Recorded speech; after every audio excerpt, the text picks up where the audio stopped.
Record ko na ha. Okay. So, here's the last topic, the levels of biological organization. But before we proceed with the topic, let's review no, yung mga napag-aralan natin na types of asexual reproduction in the past 2 days, no? So what do you remember? What types of asexual reproduction have we discussed? Anyone?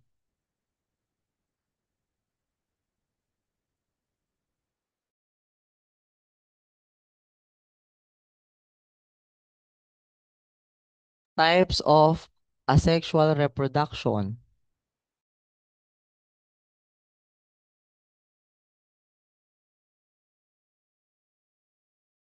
You can use your chat box. Okay, Edna.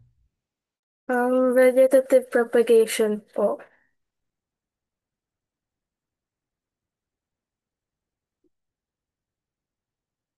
Again, sorry.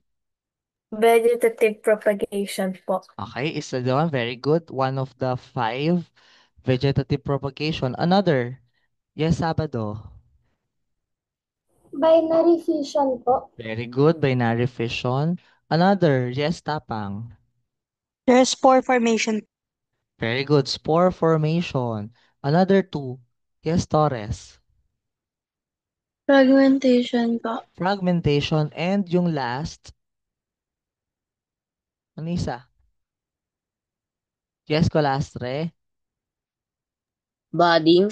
Okay, budding or formation of buds. Very good. Wait lang po.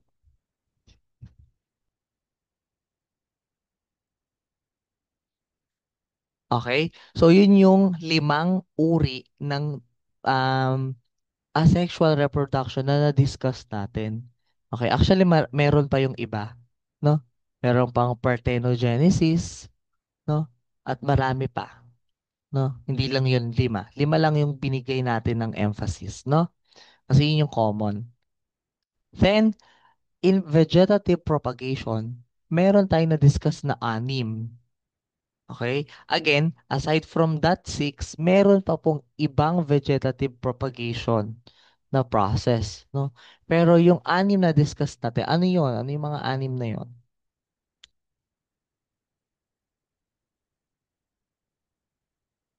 Yes, Edna. Lahatin mo na.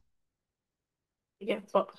Rhizomes, runners, bulbs, tubers, Tubers, um, corms, and... what? Yun lang po sa naalala ko po. Okay, very good. O, sige, si Luberio, nagtataas kanina ng kamay. Very good, Edna. Si Luberio. Kompletuhin mo, Luberio. Thank you po. Rhizomes, runners, bulbs, tubers, forms, plants, Very good. Plantlets, no? po. So, meron tayo. Type na rin natin, ha? Rhizomes, runners, bulbs, tubers, corms, and plantlets. Corms po talaga yun ha. Letter M talaga yun. Baka kala nyo error lang. M po talaga yun, no? Corms. Okay, so those are the six vegetative propagation that we have discussed, no? Kagaya ng sinabi ko kahapon, no? Anim lang yan. Meron pang iba. Okay? Meron pa pong iba bukod sa anim na yan. No? Doon lang tayo nag-emphasize, no?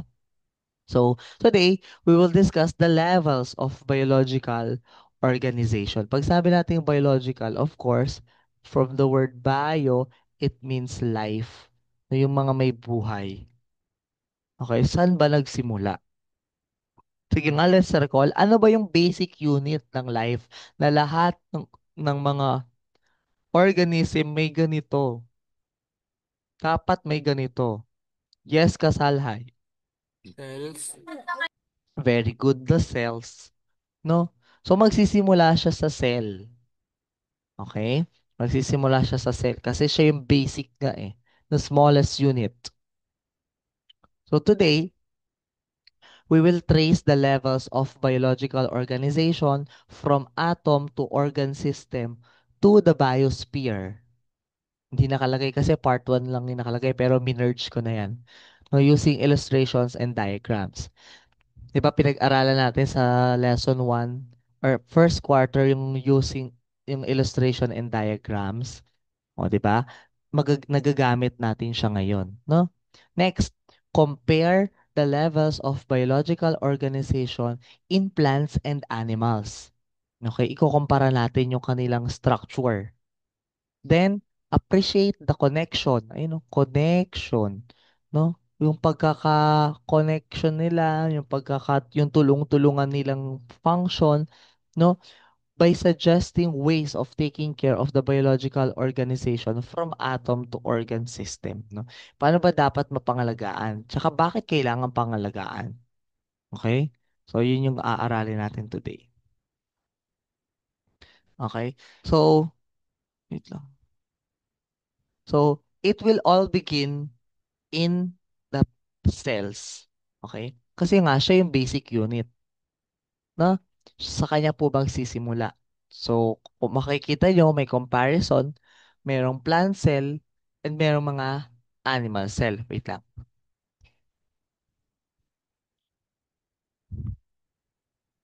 Okay? So, makikita nyo, merong iba't ibang uri ng plant cells.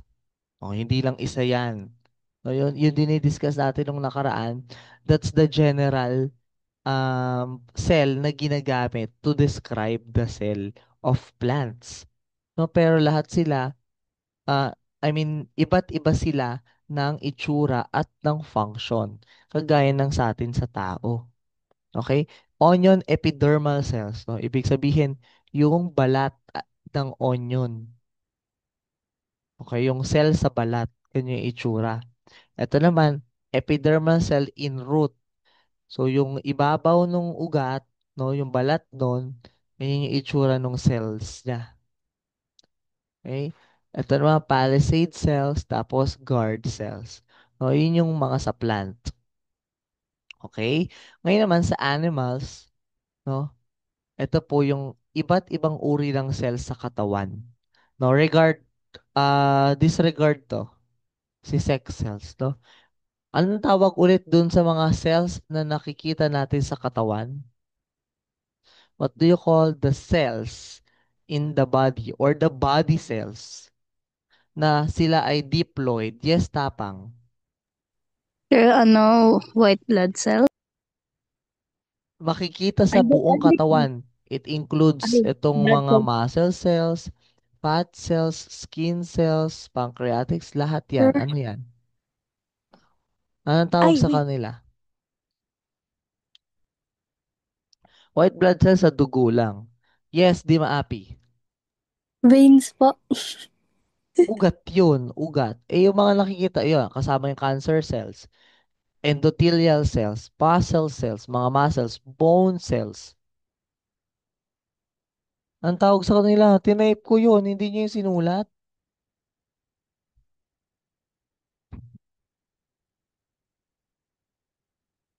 Tawag sa kanila ay nako, hindi Saan po sinusulat. nagsi-start, Chair? What letter does it start po? Lymphatic cell. Somatic cells. Okay? Somatic cells or yung body cells. No, lahat ng makikita sa katawan na cells ay gawa or tinatawag na somatic cells, no? Ito naman, yung sex cells, anong tawag sa other term for sex cells? Gametes. Gametes, very good. Dalawa lang yan. It could be sperm or egg. Okay, depending on your sex, pag babae ka, syempre egg yung meron ka. Okay? Pag lalaki ka, sperm yung meron ka, no? So, yun po, ang pinagkaiba nila.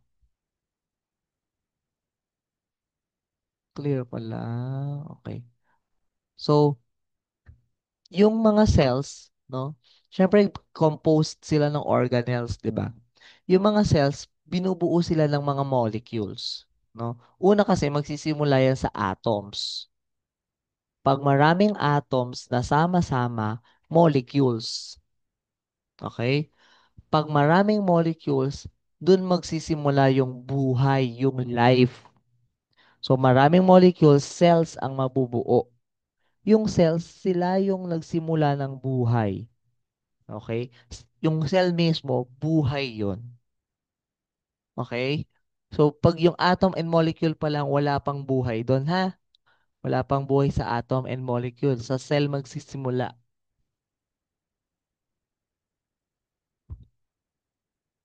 Okay? Kaya nga siya yung smallest unit of life or basic unit of life, yung cell. Naintindihan po? Confetti akong naintindihan.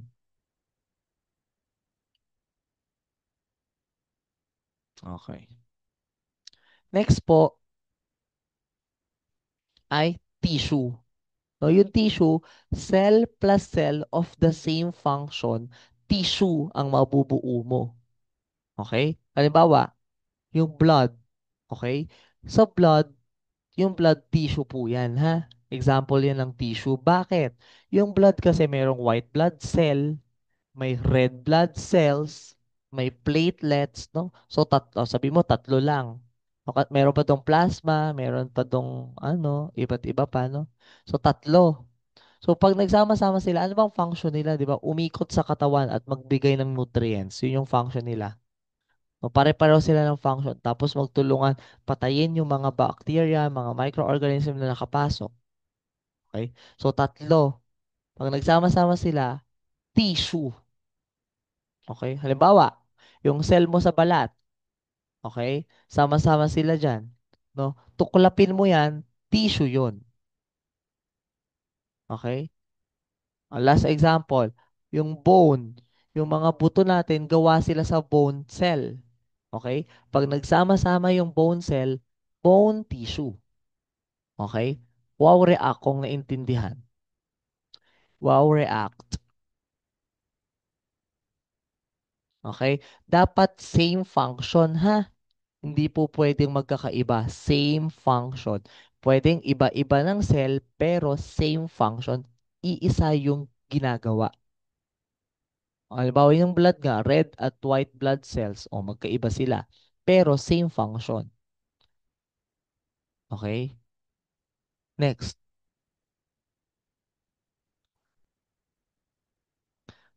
Okay? Tissue plus tissue of the same function o same function pa din. Organ ang mabubuo mo. Okay? Organ. So for example, yung brain. Okay? Your brain is an example of an organ. Okay? Yung brain, kumuwit ka ng konti, pumunit ka ng konti. Okay? Yun ay example ng tissue. Okay? Yung tissue na yon, yung pinunit mo, tignan mo sa microscope. No? Pag nakita mo yung sa microscope, makikita mo yung mga cells doon.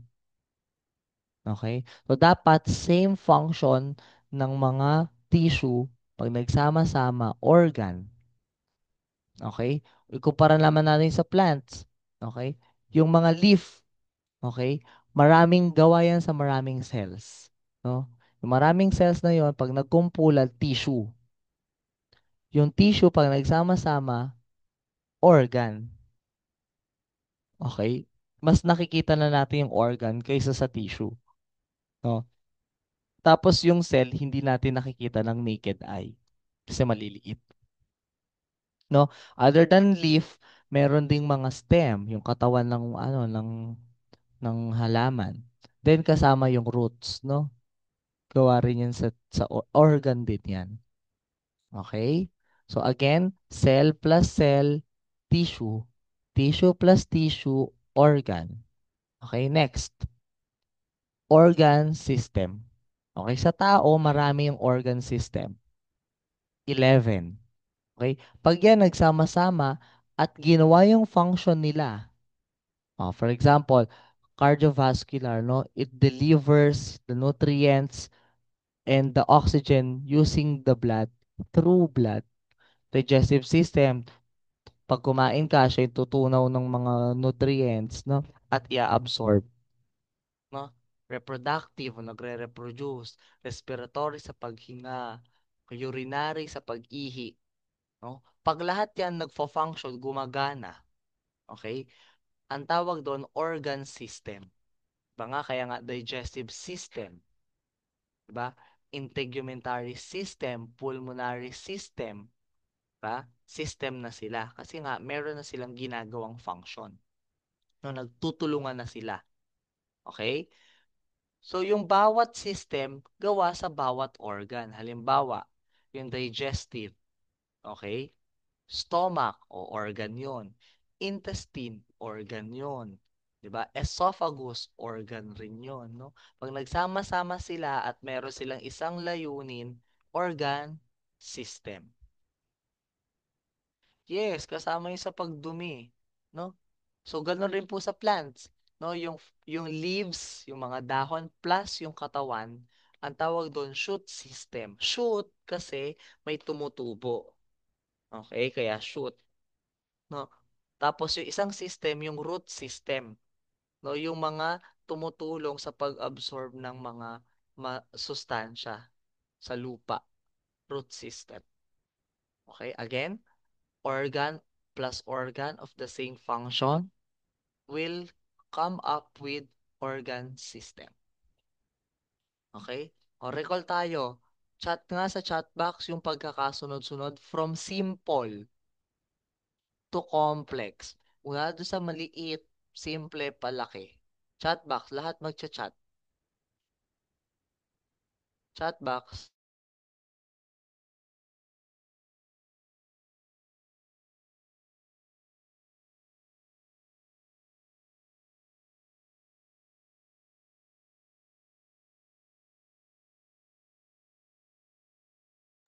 Nasaan na?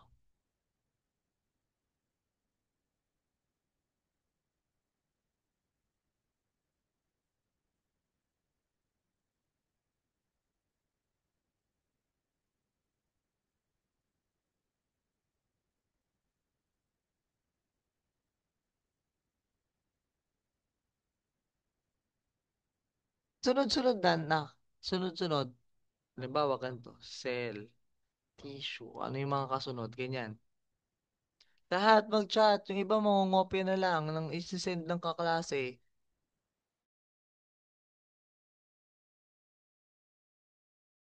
O, ano yung kasunod ng organ? Dagdag.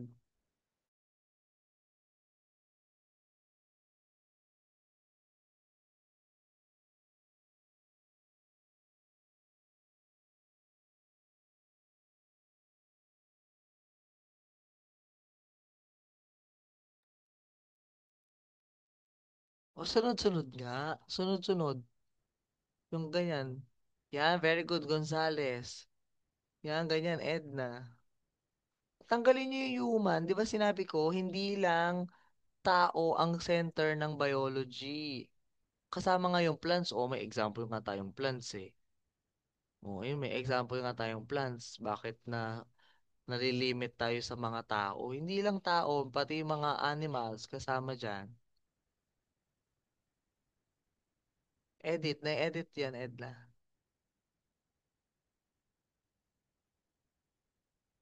O, yung iba, anong ginagawa ng iba?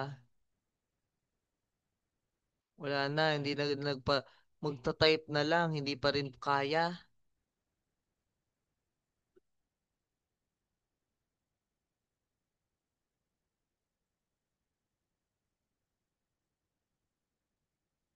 Type na lang. Mag-aantay ng sagot ng kaklase para makopya. Okay? So, yan po ang yan yung part 1. No? Kaya nakalagay sa PowerPoint part 1. Pero pinagsama ko na po yan, no? After organ system, sige nga, nagsama-sama na yan. O, kunyari, ito yung sa tao. Nagsama-sama na.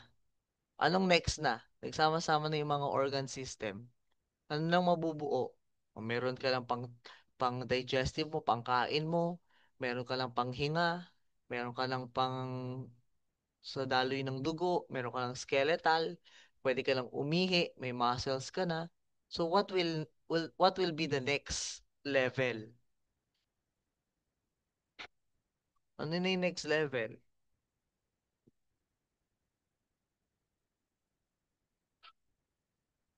The next level will be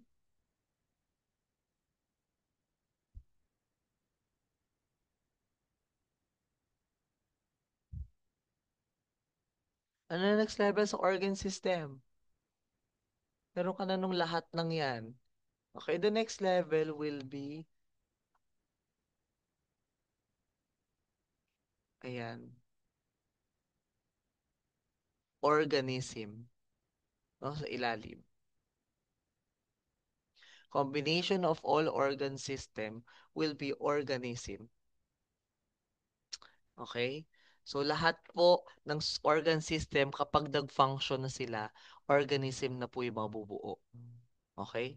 Then, yung mga organism na yan, kapag po sila ay nagsama-sama of the same kind, isang uri lang, halimbawa mga tao o mga aso, no, in the same area, sa specific location, no, ang tawag po doon ay population. Halimbawa, population ng Joseph, 7 Joseph ng Afka. Ilan ang population? Diba? Yung bilang. Okay? O kaya, population ng mga students sa langgam. Diba? Same organism, same kind, mga students, tapos same area.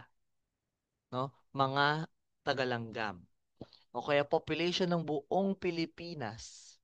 Okay, so lahat ng nakatirang tao sa Pilipinas. O kaya population ng mga ibon na nakatira sa Luzon. Okay? So 'di ba? Same organisms na nasa isang lugar. Another example, oh, mga pulis na nakatira sa San Pedro, Laguna. Population nila, ilan sila? Okay? 'Di ba? Same kind, mga pulis sila. O kaya, ikliit pa natin, mga babaeng pulis na nakatira sa San Pedro. Okay? So, ganun po ang population. Next, pag maraming population of different, no, of different kinds in a specific area, no, ang tawag po dun ay community. Okay? Halimbawa, example, sa Langgam. Yun yung area, Langgam. Merong pulis, may teacher, may doctor, may nurse, may students, may mga nanay, 'di ba? So yun, 'di ba? Sama-sama, halo-halo.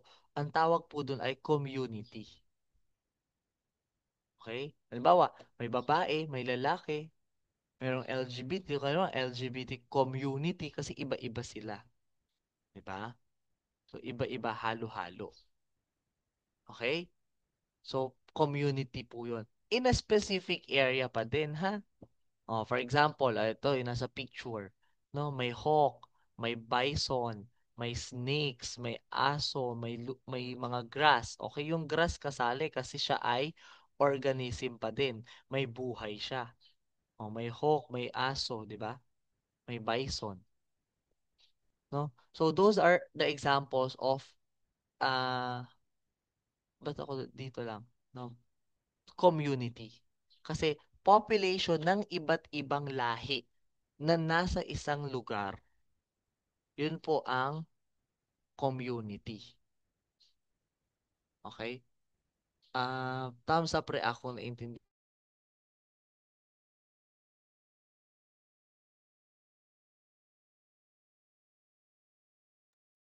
Naintindihan? Very good, no? Ang daming nagre-react sa inyo. Next, community naman plus the non-living factors, ecosystem ang tawag. Ano yung mga non-living factors? Yung mga walang buhay. Halimbawa, tubig, lupa, bato, hangin, no? So those are the living factors, no? The interaction, yung pakikisalamuha. Halimbawa, umiinom yung aso sa tubig. Oh. Living factor, nakikipag-interact sa non-living. O kaya naliligo yung mga hippopotamus sa lawa. Okay? So, di ba, living factor, nakikipag-interact sa non-living. So, ang tawag doon ay ecosystem.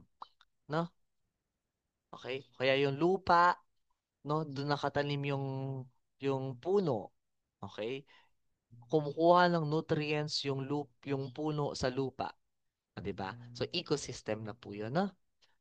Pag community, dapat iba't iba. O, halimbawa, sa puno, merong langgam, merong mga ibon, community na yung ecosystem na yung puno, pati yung lupa. Tapos, iba't iba kasi ng uri, may ibon, may langgam, may mga insekto, no?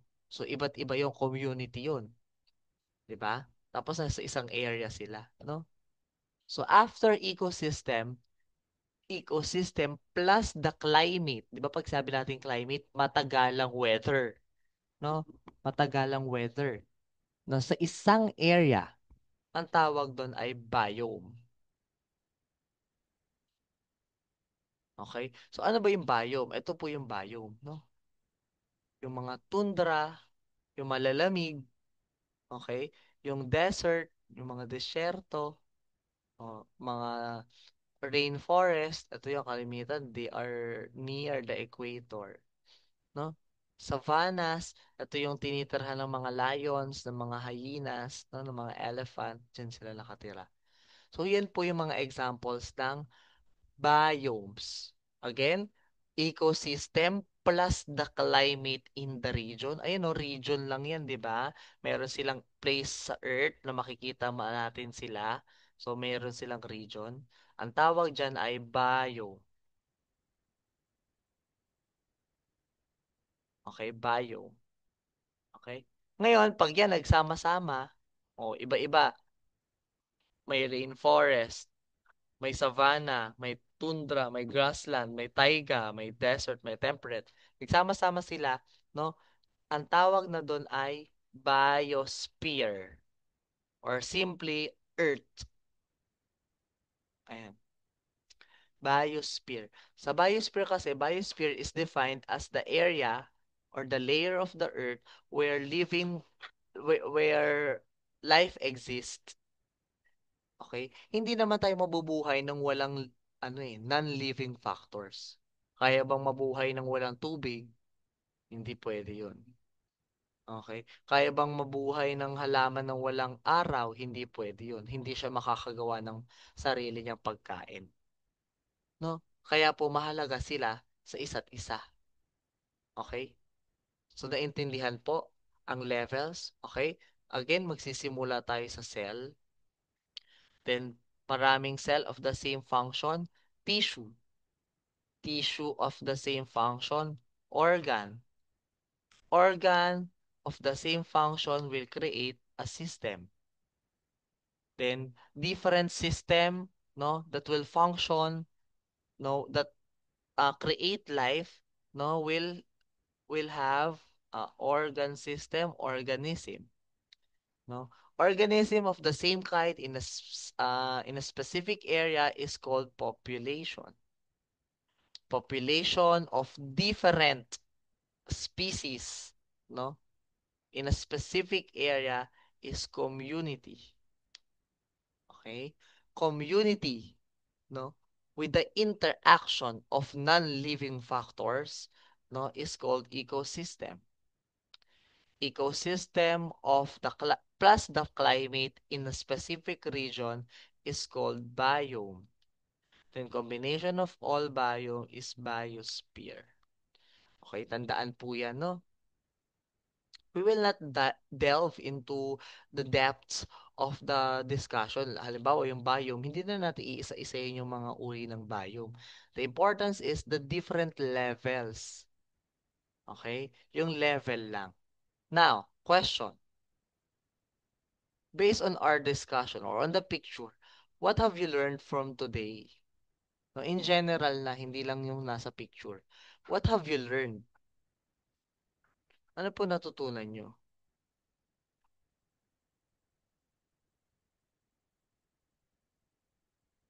Anyone? O yan, hindi yan masasearch. Ano ang natutunan nyo ngayon?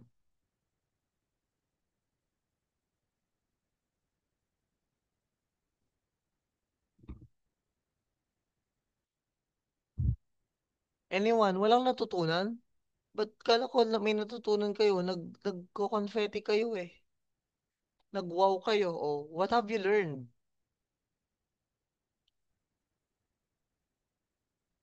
Kahit chat box.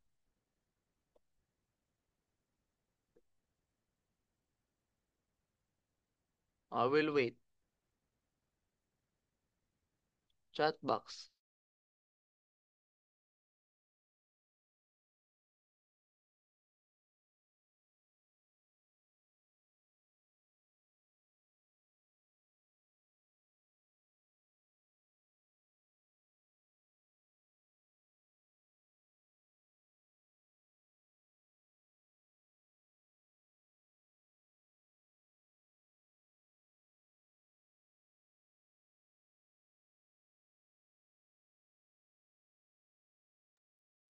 Anyone? What have you learned? Ano natutunan nyo? Wala naman natutunan pala. Yes, Torres. Ang lagi na nasasagot si Torres Casalhay de Guzman. I have learned po, Sila tapang. Oh. Ano natutunan? wait lang po sir, naglalag po ako.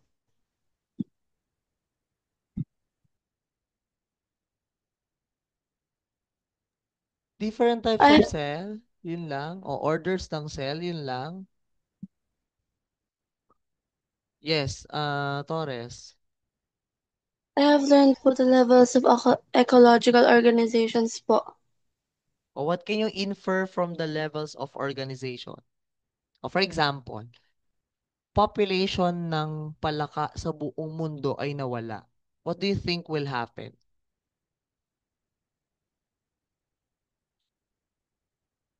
Yes, Kasalhay. Extinction po. Extinction na nga, nawala na nga eh. What will happen?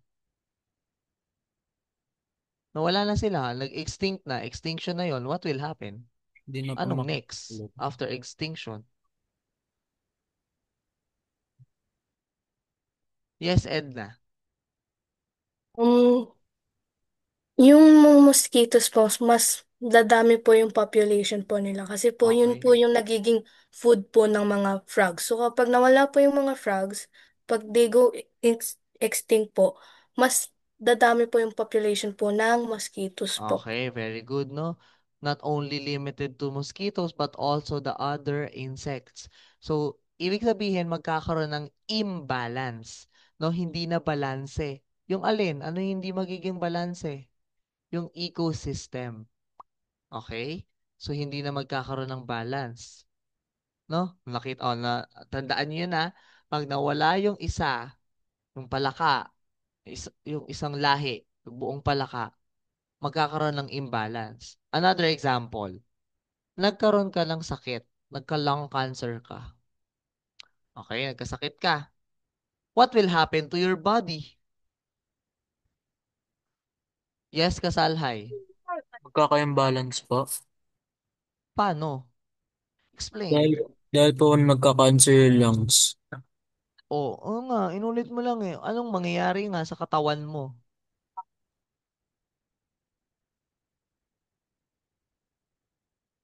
What will happen? O kunyari may cancer, anong mangyayari sa'yo? Yes, Edna. Madadami din po yung, yung other body organs po. How? Madadami po sa sakit. The cancer can spread po. Yes, very Parang good. ganun po. The cancer can spread. Also, yung kung nasa lungs pa nga lang yung cancer, eh, anong mangyayari sa katawan mo? Manghihina, no? And very good yun, Edna, no?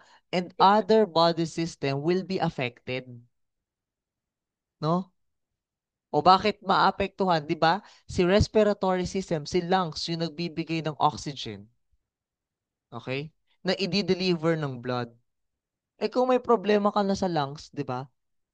Ma-disrupt yung pagbibigay, pagsusupply ng oxygen. 'Di ba? Tapos, pag hindi ka na-supplyan ng oxygen yung buong katawan mo, 'di ba, kailangan ng mga cells ng oxygen.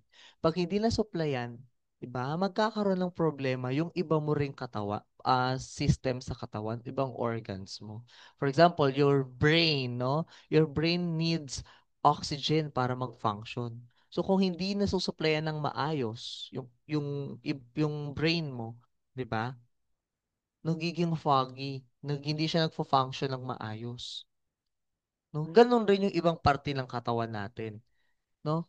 Pag hindi nabigyan, na-supplyan ng hangin, ng oxygen, hindi magfa-function ng maayos. So what do you infer from the two examples? Anong nakukuha niyo doon? Anong ibig sabihin ng dalawang example ko?